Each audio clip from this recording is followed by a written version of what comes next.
Today we're checking out the Ezymount VLM5500, which is the second largest of the full motions, and it's rated to 60 kilos, 600 by 400 and up to 80 inch. It's worth mentioning that obviously 60 kilos is a lot more than a 75 inch. In fact, generally a 45 kilos is an 85 inch.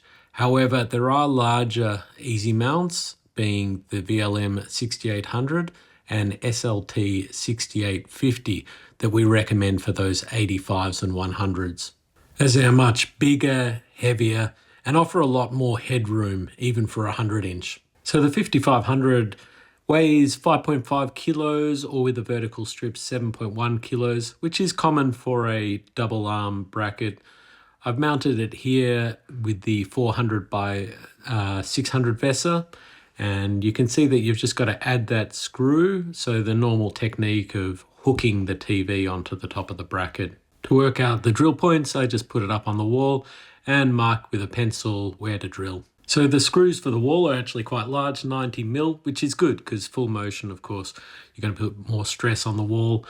For a wood stud, the usual 4 screw holes, and for a brick wall, it would be 4 holes across the top and 2 on the bottom as usual. For wood, you've got the 6 mil drill bit, and for brick or mortar, you've got the 12 mil drill bit because you've got to use the wall plugs with the brick. With Ezymount, you don't need to use the washers for those wall screws, and we've mounted it onto the studs here, and then we hook on the TV board. And then you've got the nut and bolt for the bottom of the TV bracket. I then add the wall plate covers on. I start with 45 kilos, which would be the equivalent of a 85 realistically, and then we added 10 more kilos.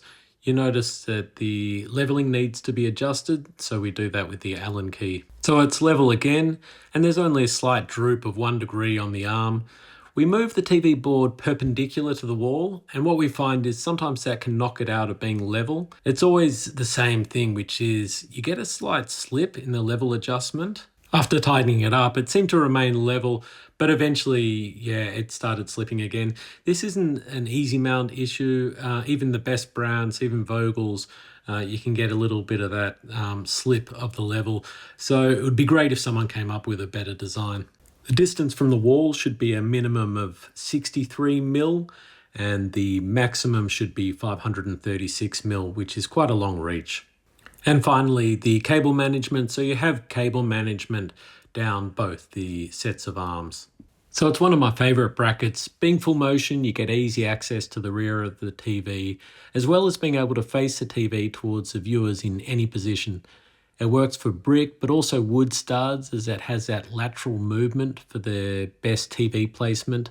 It's not as pretty or easy to move as a Vogel's, but it comfortably carries a specified 60 kilos, so I think it offers good value. If you're looking for mounting anything from a 55 inch to a 75 inch, then this could be a good choice.